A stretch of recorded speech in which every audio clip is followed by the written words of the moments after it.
الرحمن الرحیم۔ کتاب الطہارہ۔ ابھی تک آپ کتاب الایمان پڑھ رہے تھے۔ ایمان کے بعد سب سے اہم نماز ہے، اور نماز کے لیے طہارت کیا ہے؟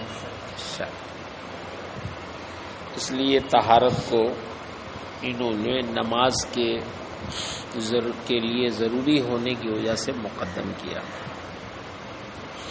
باب فضل الوضو، وضو کی فضیلت کا باب۔ اس باب میں وضو کی فضیلت بیان کریں گے کہ وضو کرنے سے کیا کیا فائدے ہیں نا؟ تو حدیث شریف اس میں بیان کریں گے کہ وضو کرنے سے ایک نماز سے دوسری نماز کے درمیان، ایک وضو سے دوسرے وضو کے درمیان جو گناہ آدمی کرتا ہے وضو سے مٹ جاتا ہے۔ اعضائے وضو دھلنے سے اس سے جو گناہ ہوئے ہوتے ہیں، زبان سے، آنکھ سے، ہے نا، وہ سارے گناہ ہٹ جاتے ہیں۔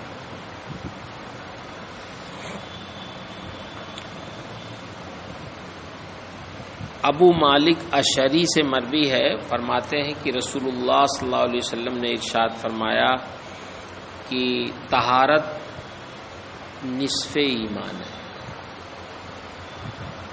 طہارت کو نصف ایمان کس اعتبار سے کہا گیا؟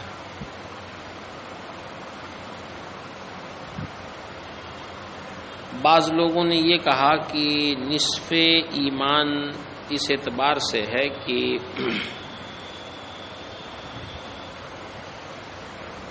ایمان کے لیے تصدیق ضروری ہے اور عمل بھی ضروری ہے نا؟ دو چیزیں ہیں، ایمان کا ایک حصہ تصدیق ہے اور عمل بھی ہے۔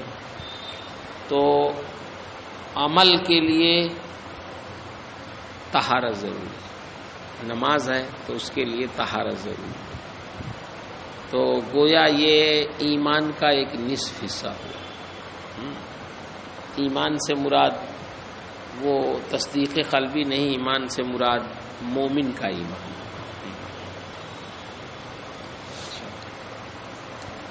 والحمدللہ تملأ المیزان، الحمدللہ میزان کو بھر دیتا۔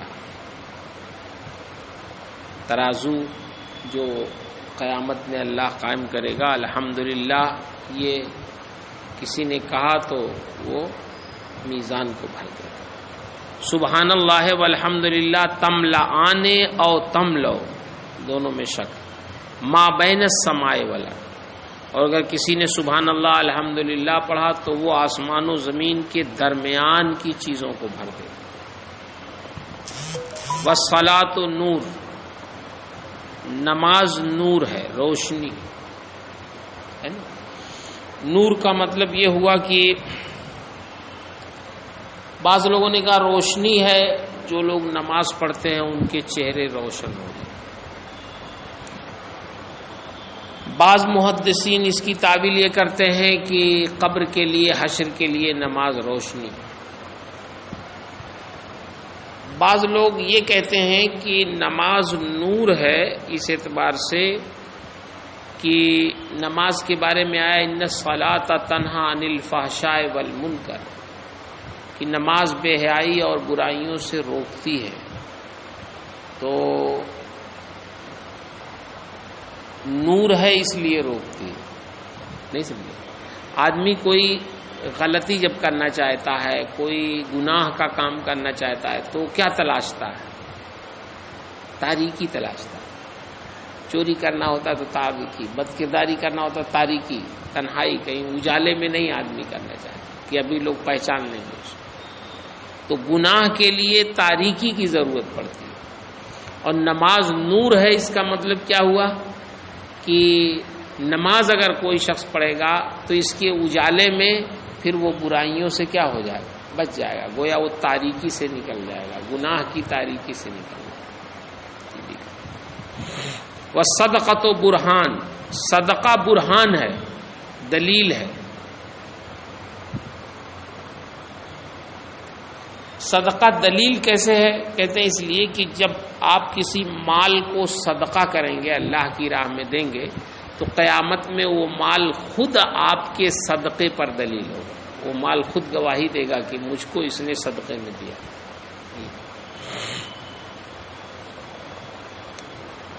والصبر ضیاء، اور صبر ضیاء ہے، تر و تازگی ہے۔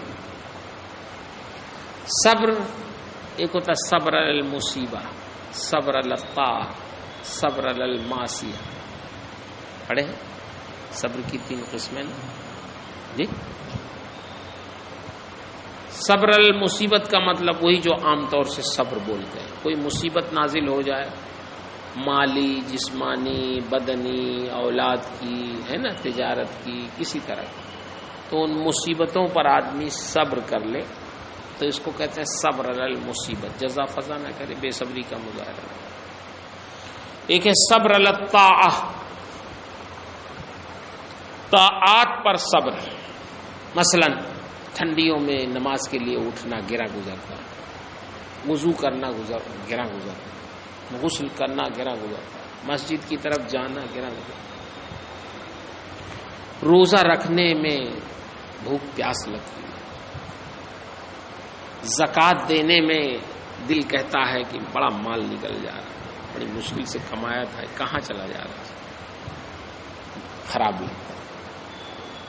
تو یہ سب ہے طاعات پہ صبر کرنا، آدمی صبر کر لے اور کرے، وضو شاک گزر رہا ہے ٹھنڈیوں میں مگر کر لے، روزہ شاک گزر رہا ہے گرمیوں میں مگر روزہ رکھ لے، نیند سے اٹھنا شاک گزر رہا ہے نماز کے لیے مگر اٹھ جائے، تو یہ سب کیا ہے؟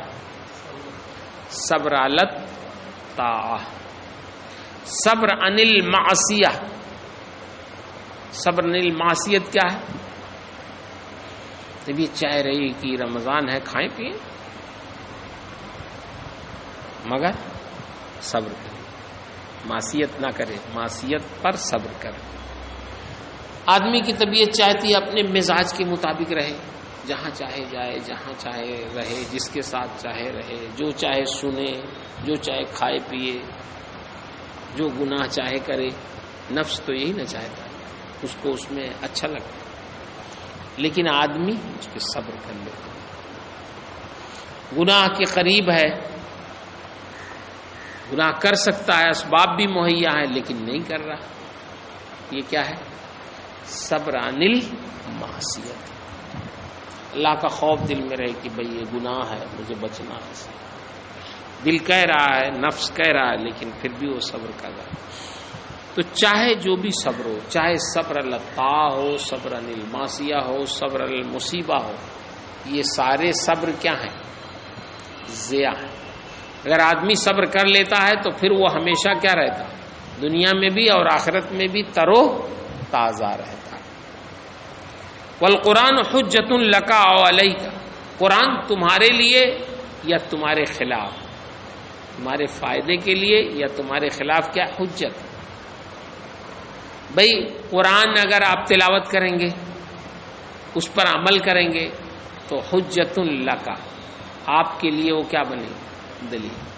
کل قرآن آپ کی شفاعت کرے کہ میری مجھے پڑھتا تھا، مجھ پہ عمل کرتا تھا، ہے نا، میرے اندر جو احکام تھے اس پہ عمل کرتا تھا، جو نواہی تھے اس سے بچتا تھا، اور اگر اس کو ہم نے پڑھا نہیں، اس کو پسے پش ڈال دیا، اس پہ عمل نہیں کیا، تو یہ قرآن کیا ہوگا؟ حجۃ علیک، آپ کے خلاف کیا ہوگا؟ دلیل۔ کل الناس یغدو فبائع نفسہ فموتقھا او موبقھا، ہر آدمی صبح کرتا ہے تو ہر صبح روزانہ وہ اپنے آپ کو بیچنے والا ہوتا ہے، کس سے؟ اپنے رب سے، چاہے اپنے رب سے بیچ دے، چاہے شیطان سے بیچ دے، اپنے آپ کو بیچنے والا ہوتا ہے روزانہ۔ تو بیچنے کا مطلب کیا؟ فموتقھا، تو چاہے تو اپنے آپ کو بیچ کر کے آزاد کر دے، اور موبقھا، یا اپنے آپ کو ہلاک کر دے۔ تو اگر اللہ سے بیچ دیا مطلب یہ ہے کہ نیک کام کیا اس نے، تو گویا اللہ سے اس نے اپنے آپ کو بیچ دیا، اس کی رضا اور جنت کے بدلے میں، جو قرآن میں ہے نا، ان اللہ اشتری من المؤمنین انفسهم واموالهم بان لهم الجنہ، اور اگر اس نے اللہ کے حکم کے خلاف کیا تو گویا اپنے آپ کو کس سے بیچ دیا؟ شیطان سے بیچ دیا، شیطان کے حوالے کر دیا، تو شیطان اس کو کہاں لے جائے گا؟ جہنم میں ہلاک کر دے گا۔ تو کہتے ہیں اختیار ہے، ہر آدمی صبح کرتا ہے تو وہ اپنے آپ کو بیچنے والا ہے، تو چاہے تو اس کو آزاد کر دے، چاہے اس کو ہلاک کر دے۔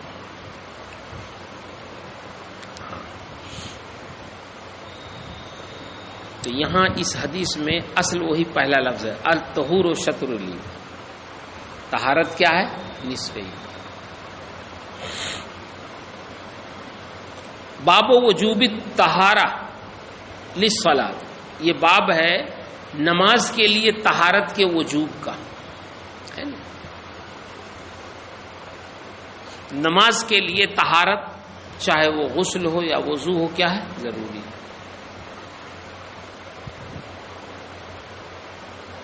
کیا ہے؟ قرآن پاک کی آیت آپ پڑھتے ہیں،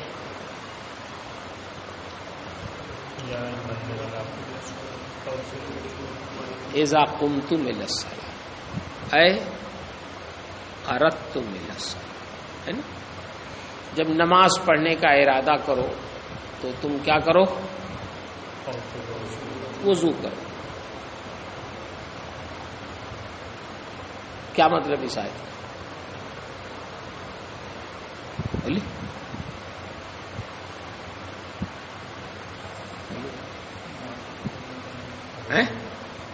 نماز سے پہلے وضو کرنا ضروری ہے، وضو ہو تب بھی وضو کرنا ضروری ہے۔ شاید سے تو یہی سمجھ میں آتا، جب بھی نماز کا ارادہ کرو تو وضو کرو۔ مان لیجیے عصر پڑھا ہے وضو بنا کے، پھر مغرب کا ارادہ ہے تو پھر مغرب کے لیے وضو کریں۔ قرآن کی آیت سے تو یہی سمجھ میں آتا ہے۔ بولیے سر، جواب دیجیے۔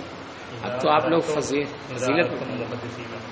ہیں، یعنی جب تم حدث کی حالت میں ہو ارادہ کرو۔ ہاں شاباش، ٹھیک۔ جب تم بے وضو ہو اور نماز کا ارادہ، اس کا مطلب کیا ہے؟ جب تم بے وضو ہو اور اب نماز پڑھنا چاہتے ہو تو تمہارے لیے وضو بنانا کیا ہے؟ ضروری ہے، مراد ہے۔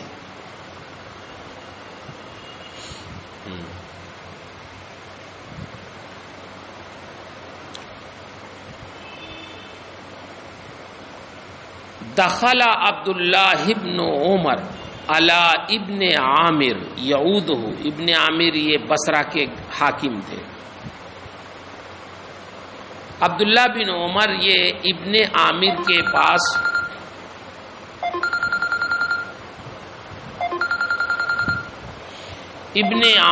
پاس گئے عیادت کرنے، وہو مریض، اور وہ بیمار تھے۔ فقال الا تدعو اللہ لی یا ابن عمر، ابن عمر کیا تم میرے لیے دعا نہیں کرو گے؟ قال انی سمعت رسول اللہ صلی اللہ علیہ وسلم یقول، تو ابن عمر نے فرمایا میں نے سرکار سے یہ ارشاد فرماتے ہوئے سنا ہے، لا تقبل صلاۃ بغیر طہور، بغیر وضو کے نماز قابل قبول نہیں، ولا صدقۃ من غلول، اور خیانت کے مال سے صدقہ قابل قبول نہیں، جو مال خیانتاً حاصل کیا جائے اس میں سے صدقہ کرے کوئی تو وہ صدقہ قابل قبول نہیں۔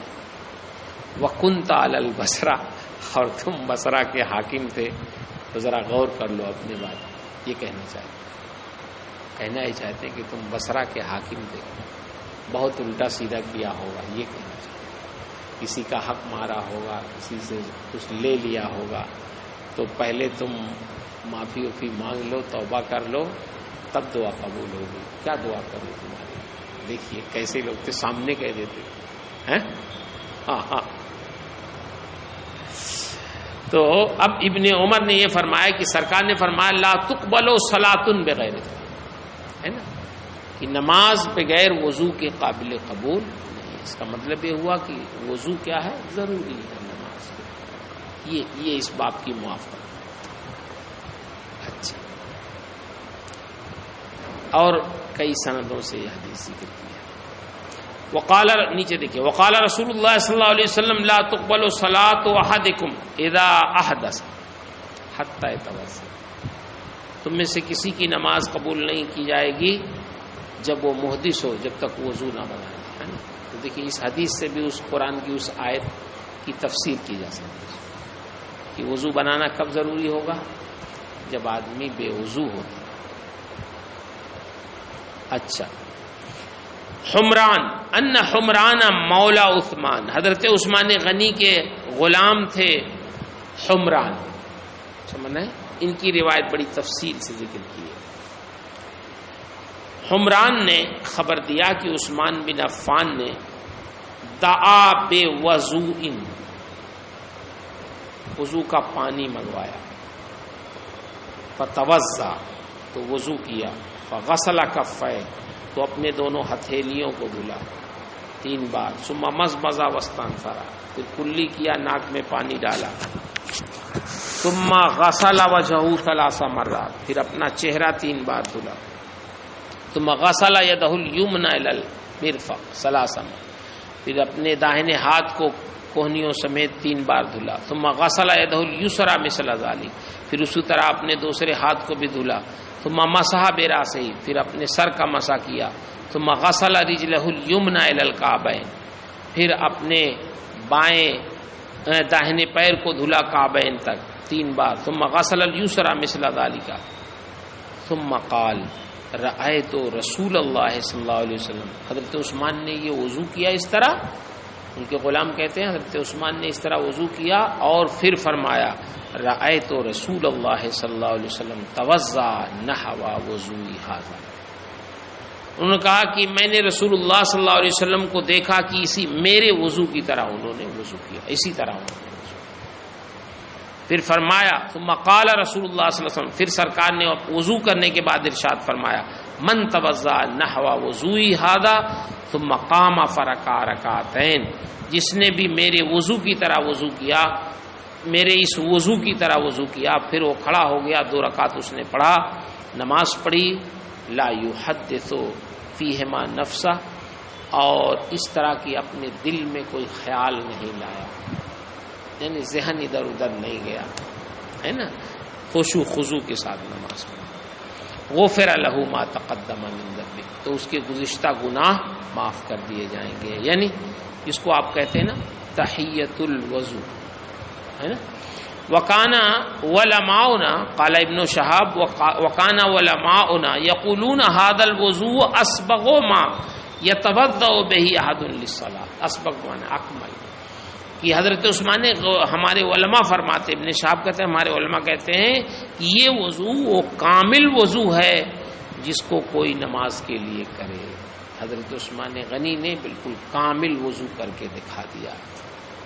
جی اب اس میں دیکھیے شیعوں کا بھی رد ہو گیا، ہے نا. اس میں سرکار نے پیر دھلا، حضرت عثمان نے پیر دھلا 3 بار، اور فرمایا سرکار نے اسی طرح وضو کیا تھا. شیعوں کے وہاں کیا ہے، مسا پیر. شیعہ کے وہاں پیر پہ کیا کرنا ضروری ہے، مسا. اور وہ دلیل کیا دیتے ہیں، دلیل کیا دیتے ہیں،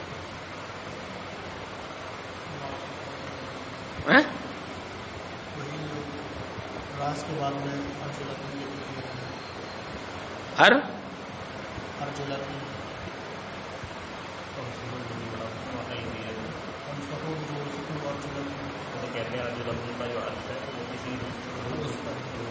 ہاں وہی کہ سمجھے، وہ یہی کہتے ہیں کہ فمسحوا برؤوسکم وارجلکم الی الکعبین. ہم لوگ کہتے ہیں کہ کبھی کبھی قرب کی بنا پہ بھی عطف ہو جاتا ہے، اس کا مطلب یہ ہے کہ ارجلکم بھی قرات ہے، بلا شبہ ہے، ہم مانتے ہیں، لیکن یہ محمول ہے کس پر، جب خف پہنے ہوئے ہو. اپنے پیروں کا مسح کرو، کب مسح کرو، تو خف پہنے ہوئے تب. اور اپنے پیروں کو دھلو ارجلکم کب ہے، جب خف نہ پہنے. اچھا ایک چیز یہ شیعہ اور کہتے ہیں عقلی دلیل، وہ کہتے ہیں کہ وضو میں دیکھیے، وضو کا خلیفہ ہے تیمم، ہے نا؟ تیمم میں کئی چیزوں پر مسح کیا جاتا ہے؟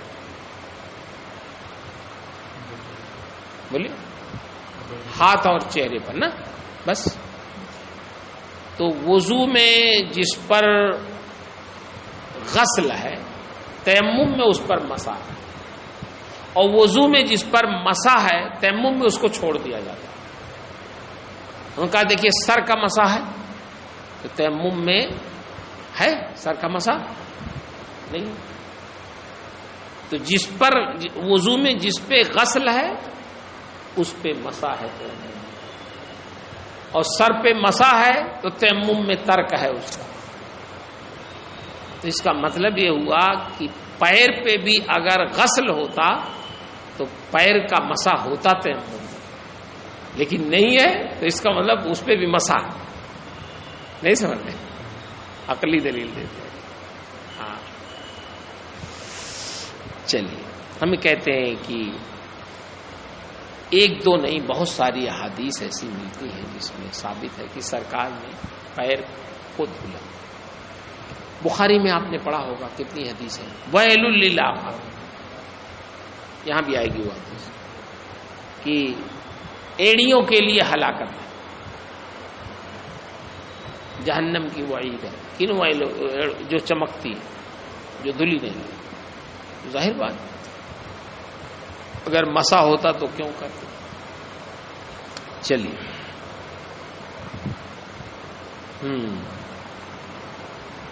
دیکھیے یہی روایت آپ نیچے دیکھیے گا حمران والی، ان حمران مولا عثمان، ہے نا، انہ را عثمان دابین، وہی ہے بالکل روایت، ان کی روایت یہی چلی آ رہی ہے، بات وہی ہے، تھوڑے سے الفاظ کہیں آگے پیچھے ہیں، سمجھ رہے؟ اچھا، باب و فضل الوضو والصلاۃ عقبہ، یہ باب ہے وضو کی فضیلت کا اور وضو کے بعد نماز کی فضیلت ہے نا؟ کہ کوئی شخص وضو بنائے اور وضو بنا کے پھر نماز پڑھے، جائے مسجد، تو کیا فضیلت ہے اس کی۔ یہاں بھی وہی حمران، ان حمران مولا عثمان قال سمعت عثمان ابن عفان وهو بفناء المسجد، مسجد کے صحن میں تھے، فجاءه المؤذن عند العصر، تو مؤذن عصر کے پاس، عصر کے وقت آئے ان کے پاس، حضرت عثمان کے پاس، فدعا بوضوء فتوضأ ثم قال والله لو حدثنكم حدیثا لولا آیا فی کتاب اللہ ما حدثتکم، حضرت عثمان نے کہا اگر قرآن کی ایک آیت نہ ہوتی تو میں تم سے یہ حدیث نہیں بیان کرتا، لیکن میں تم سے ضرور حدیث بیان کروں گا اگر قرآن کی آیت نہ ہوتی۔ قرآن کی آیت کیا ہے؟ ان الذین یکتمون ما انزلنا من البینات والہدی من بعد ما بیناہ للناس فی الکتاب اولئک یلعنهم اللہ ویلعنهم اللاعنون، ہے نا؟ یہ جس کا تعلق کس سے؟ چھپانے سے۔ جو ہم نے نازل کیا، جو لوگ چھپاتے ہیں اس کو، تو اس پر اللہ کی لعنت ہے اور لعنت کرنے والوں کی لعنت ہے۔ تو کہتے ہیں اگر کتمان علم پر اللہ کی لعنت نہ ہوتی، یہ آیت نہ ہوتی، تو پھر میں چھپا لیتا اس حدیث کو، نہیں بیان کرتا، لیکن اب میں بیان کرتا ہوں۔ فرماتے ہیں انی سمعت رسول اللہ صلی اللہ علیہ وسلم یقول لا يتوضأ رجل مسلم فیحسن الوضوء فیصلی صلاۃ الا غفر له ما بینہ وبین الصلاۃ التي تلیہا۔ میں نے سرکار سے سنا یہ فرماتے ہوئے کہ جو بھی مسلمان شخص وضو کرتا ہے، اچھی طرح وضو کرتا ہے، پھر نماز پڑھتا ہے، تو اللہ تعالی اس کی اس وضو اور نماز کے درمیان جو چیزیں کہاں گئے وہاں ما بینہ و بین الصلاۃ، اس بندے اور نماز کے درمیان جو گناہ ہیں ان سب کو کیا کرتا ہے؟ معاف فرما دیتا ہے۔ دیکھیے اب آپ کو بتائیں، ابھی آئے گی باتیں بہت ساری، پہلے اس کا جواب سن لیں پھر ترجمہ کر لیجیے۔ اس میں یہ ہے کہ وضو جب بندہ کرتا ہے تو وضو سے اس کے گناہ جھڑ جاتے ہیں، گناہ صغائر معاف کر دیا۔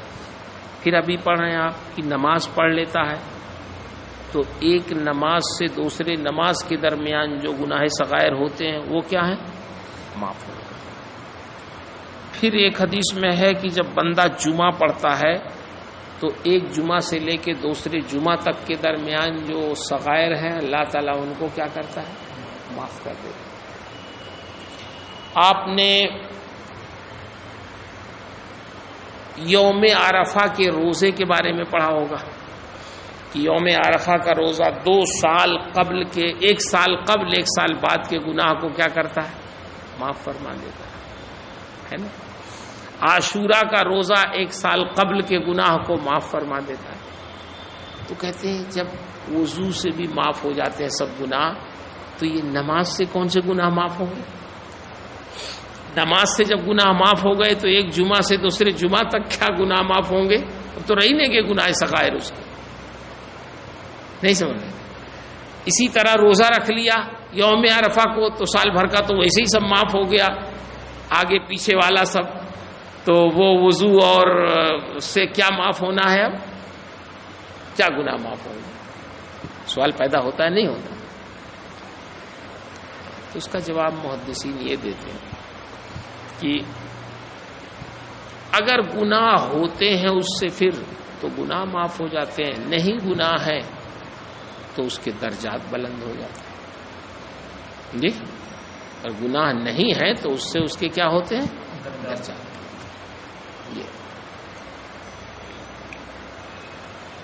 اچھا دیکھیے پھر یہ وہی حدیث ہے، ان حمران انہ قال فلما توضا عثمان قال واللہ لاحدثنکم حدیثا واللہ لولا آیا، وہی بات ہے نا۔ انی سمعت رسول اللہ صلی اللہ علیہ وسلم یقول لا يتوضا رجل فیحسن وضوءه ثم يصلي الصلاة الا غفر له ما بینہ، بات ہوئی۔ آیت کیا ہے؟ ان الذین یکتبون ما انزلنا من البینات۔ چلیں آگے پڑھیں۔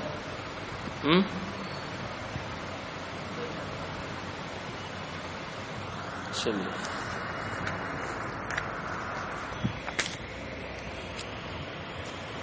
دیکھیں کوئی چیز اور ہو تو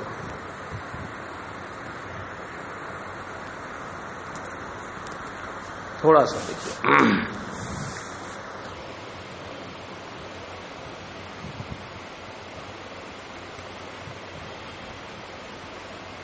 قال عثمان حدثنا رسول اللہ صلی اللہ علیہ وسلم عند انصرافنا من صلاتنا هذه قال مسعر اراها الاثر۔ عثمان غنی فرماتے ہیں کہ ہم سے نبی کریم صلی اللہ علیہ وسلم نے بیان کیا جب ہم اپنی اس نماز سے لوٹے، اس نماز سے مراد مثال کہتے ہیں نماز عصر، نماز عصر پڑھ کے لوٹے، فقال ما ادری احدثکم بشیء او اسکت فقلنا یا رسول اللہ ان کان خیرا فحدثنا۔ سرکار نے ارشاد فرمایا مجھے سمجھ میں نہیں آ رہا کہ میں تم سے ایک بات بیان کروں یا خاموش رہوں، بیان کر دوں یا خاموش ہوں۔ سرکار نے فرمایا، حضرت عثمان فرماتے ہیں جب ہم عصر کی نماز پڑھ کے لوٹے تو سرکار نے فرمایا کہ میں سمجھ نہیں پا رہا ہوں کہ تم سے میں ایک بات بیان کروں یا کبھی ہوتا نا آدمی کہتا ہے یار سوچ رہا ہوں بیان کروں، طبیعت چاہتی نہیں بیان کروں، کیا کروں؟ تو صحابہ نے عرض کیا، حضرت عثمان کہتے ہیں فقلنا یا رسول اللہ ان کان خیرا فحدثنا، اگر اچھی بات ہے تو ضرور بیان کر دیں، وَإِن كَانَ غَيْرَ ذَلِكَ فَاللَّهُ وَرَسُولُهُ عَلِيمٌ، اور اگر اس کے علاوہ ہے، خیر کے علاوہ ہے تو اللہ و رسول زیادہ بہتر جانتے ہیں مناسب ہے کہ نہیں۔ یہ ادب والا جواب ہے، یہ نہیں کہا کہ اگر اس کے علاوہ ہے تو مت بیان کیجیے۔ صحابہ کوئی حکم نہیں لگاتے تھے سرکار، سمجھ رہے ہیں، ادب سے عرض کرتے تھے۔ اعلیٰ دیکھیے ادب بہت بڑی چیز ہے، گورے بھی بڑا ادب کرتے ہیں، یہ صرف ہمارے یہاں نہیں ہر جگہ ادب ہے۔ وہ ہمیں ایک گورا تھا انگریزی پڑھاتا تھا، تو وہ اس نے کہا دیکھیے لوگ آداب نہیں جانتے، کہا کہ کوئی چیز کوئی مانگے تو ایسے نہیں دے دو،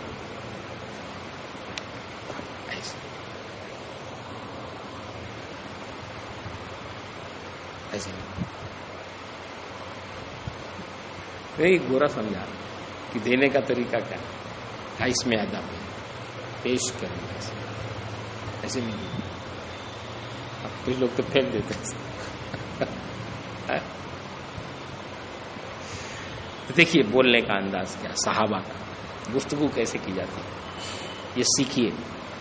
قال ما من مسلم يتطهر فيتم الطهور الذي كتب الله عليه، سرکار نے ارشاد فرمایا کہ جو بھی مسلمان طہارت کرے تو طہارت کو مکمل کرے اسی طرح جس طرح اللہ نے اس پہ فرض کیا ہے، پھر یہ 5 نمازیں پڑھ لے، الا کانت کفارات لما بینہم، تو یہ نمازیں کفارہ ہو جائیں گی ان گناہوں کے لیے جو ان نمازوں کے درمیان ہیں۔ اچھی طرح وضو بنا کے کوئی نماز پڑھے تو ہر 2 نمازوں کے درمیان جو گناہ ہے، یہ وضو بنا کے نماز پڑھنا یہ ان کے لیے کیا ہو جائے گا، کفارہ، یعنی مٹانے والا۔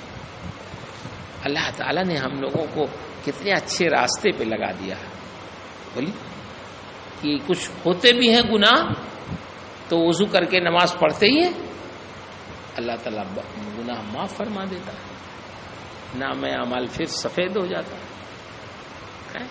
کتنے لوگ ایسے ہیں نہ ان کو وضو کی توفیق ہوتی ہے نہ نماز پڑھتے ہیں، تو سب اکٹھا رہتا ہوں، سب اکٹھا رہتا۔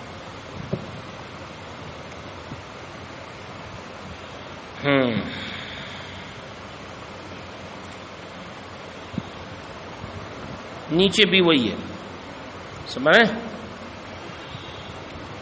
سمیت حمران ابن ابان یحدث ابا بردہ فی هذا المسجد فی عمارت بشر کے حکومت کے زمانے میں اسی مسجد میں ابو بردہ سے حمران بن ابان نے حدیث بیان کرتے ہوئے سنا کہ عثمان بن عفان نے کہا قال رسول اللہ صلی اللہ علیہ وسلم من اتم الوضو کما امر اللہ تعالی فالصلاۃ المکتوبات کفارات لما بینہن، مضمون ہو گیا، الفاظ تھوڑے بدلے۔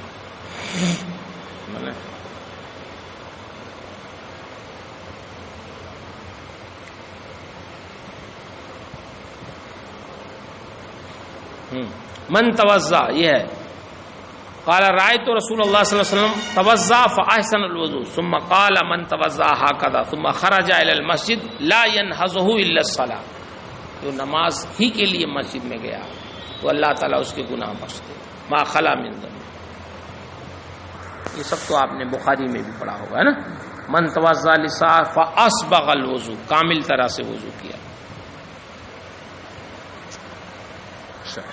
چلیے، باب ذکر المستحب اقبل وضو، یہ باب ہے وضو کرنے کے بعد ذکر مستحب کا، ہے نا؟ وضو کرنے کے بعد کیا کرنا چاہیے؟ کچھ دعائیں ہیں جو نبی کریم صلی اللہ علیہ وسلم سے منقول ہیں، وہ دعائیں پڑھنا چاہیے۔ جیسے وضو کے بعد دوسرا کلمہ پڑھیے، پھر دعا پڑھ لیجیے، اللہم اجعلنی من التوابین واجعلنی من المتطہرین۔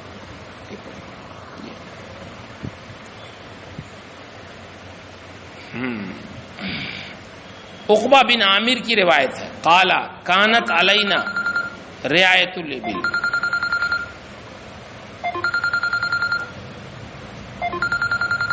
فجاءت نوبتی فروحتها بعشی۔ حضرت عقبہ بن عامر فرماتے ہیں کہ ہمارے ذمے اونٹوں کا چرانا تھا، ذمہ داری تھی اونٹوں کو چرانا، تو میری باری آئی فروحتها بعشی، تو شام کو میں اونٹوں کو چرا کے لے کے آیا، فادرکت رسول اللہ صلی اللہ علیہ وسلم قائما یحدث الناس، تو میں نے نبی کریم صلی اللہ علیہ وسلم کو پایا کہ کھڑے ہو کے آپ لوگوں میں حدیث بیان کر رہے ہیں۔ فادرکت من قوله ما من مسلم يتوضأ فيحسن وضوءه ثم يقوم فيصلي ركعتين مقبل عليهما بقلبه ووجهه الا وجبت له الجنة، تو میں نے سرکار کو پایا اس حال میں کہ آپ یہ حدیث بیان کر رہے تھے، ما من مسلم يتوضأ، جو بھی مسلمان اچھی طرح وضو کرے پھر کھڑا ہو جائے 2 رکعت نماز پڑھے اور متوجہ ہو اپنے دل اور اپنے چہرے کے ساتھ، کیا مطلب؟ خشوع ہو، دل بھی قبلے کی طرف اور چہرہ بھی قبلے، یعنی متوجہ ہو جائے۔ خشوع خضوع کے ساتھ. بڑا کیا کیا جائے؟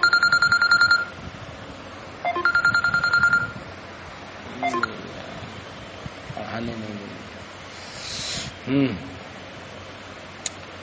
فرماتے ہیں کہ اچھی طرح وضو کر کے اس نے خشوع خضوع کے ساتھ نماز پڑھا تو وجبت لہ الجنہ، تو اس کے لیے جنت واجب ہو گئی. یہ کون کہہ رہے ہیں؟ عقبہ بن عامر کہہ رہے ہیں میں شام کے وقت جب اونٹوں کو چرا کے آیا تو دیکھا کہ سرکار صحابہ کے درمیان اتنی پیاری حدیث بتا رہے ہیں. قال فقلت ما اجود هذه، میں نے کہا کتنی اچھی عمدہ بات سرکار نے ارشاد فرمائی.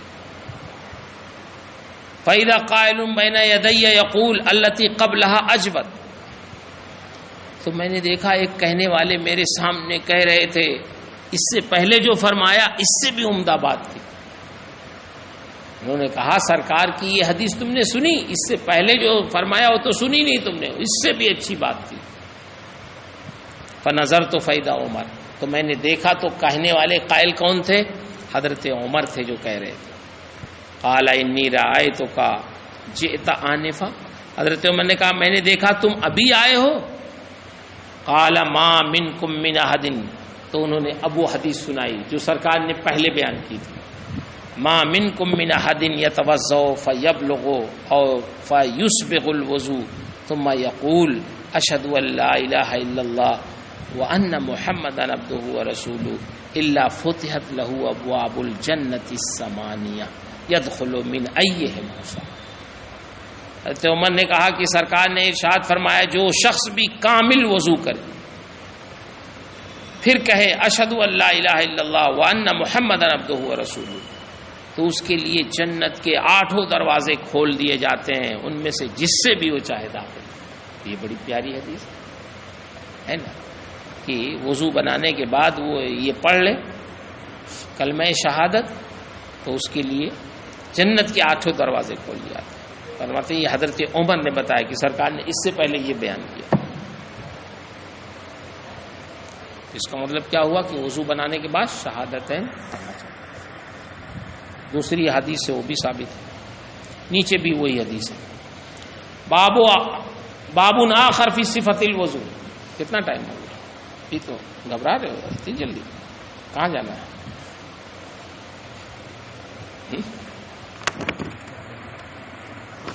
چلو یہ پڑھو ایک باب اور. یہ دوسرا باب ہے وضو کی صفت کے بیان میں، کیسے وضو کیا جائے. یہ تو آپ نے ہدایہ میں اور کس میں سب پڑھ لیا ہے نا. ہاں عبداللہ بن زید بن عاصم انصاری فرماتے ہیں ان کو صحبت تھی، یعنی یہ نبی کے صحابی تھے. قال قیل له توضأ لنا، ان سے کہا گیا آپ ہمیں نبی کریم صلی اللہ علیہ وسلم کا وضو کر کے دکھائیں. فدعا بإناء فأكفأ منها على يديه، تو آپ نے برتن منگایا اور اسی برتن کو ٹیڑھا کر کے اپنے دونوں ہاتھوں پہ پانی گرایا ہے نا. فغسلهما ثلاثا، اپنے دونوں ہاتھوں کو پہلے دھلا. تو ما دخل یدہ، پھر اپنا ہاتھ اس برتن میں داخل کیا. فاستخرجہا، تو فاستخرجہا یا ہما ہے، اچھا فاستخرجہا، تو اپنے ہاتھ کو نکالا دائنے ہاتھ کو. فمزمز واستنشقا من کف واحدہ، تو کلی کیا اور ناک میں پانی ڈالا ایک ہتھیلی سے. ففعل ذالک ثلاثا، تو 3 مرتبہ اس کو کیا. تو ما دخل یدہ، پھر اپنا ہاتھ داخل کیا تو نکالا. فغسل وجهه ثلاثا. ثم دخل يده فاستخرج فغسل يديه الى المرفقين مرتين. ثم دخل يده فاستخرجها فمسح براسه فاقبل بيديه وادبر، ہے نا. اپنے سر کا مسح کیا، آگے سے لے گئے پیچھے سے پھر لائے. ثم غسل رجليه الى الكعبين ثم قال هكذا كان وضوء رسول الله صلی اللہ علیہ وسلم. سمجھے اس میں ہے کہ پیروں کو 2 مرتبہ دھلا، یہی نا ہے مرتين. اور دوسری روایتوں میں آپ نے پڑھا حضرت علی کی روایت ہدایہ میں آپ نے پڑھا ہے نا کہ فمن تعدى او نقص ذلك فقد ظلم، جس نے اس میں کمی زیادتی کی اس نے کیا کیا؟ ظلم. یہ روایت بھی آپ نے پڑھی. جہاں 3 سے کم پر ہے وہ سب بیان جواز کے لیے ہے نا، اور جہاں 3 ہے وہ استحباب اور سنت میں معمول ہے۔ اچھا، اس میں ایک بحث آتی ہے کہ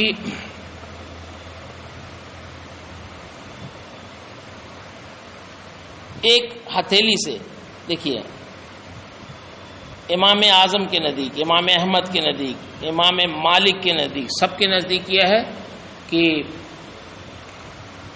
الگ الگ پانی سے کلی کرنا ہے اور ناک میں پانی ڈالنا ہے نا۔ لیکن امام شافعی رحمۃ اللہ علیہ کے نزدیک ایک ہی سے کلی بھی کرنا ہے، ناک میں پانی بھی ڈالنا، سمجھے 3 مرتبہ کرنا ہے۔ تو بعض روایتوں سے یہ پتہ چلتا ہے، لیکن ان تینوں ائمہ کا مذہب یہی ہے کہ صراحت کے ساتھ یہ نبی کریم صلی اللہ علیہ وسلم سے ثابت نہیں ہے، اشارتاً ثابت ہے۔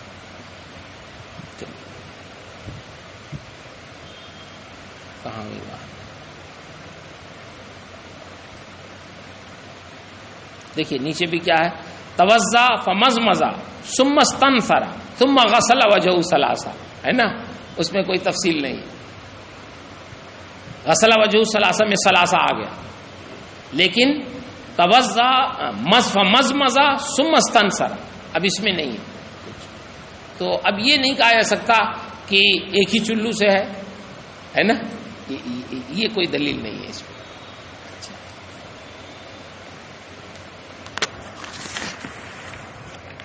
چلو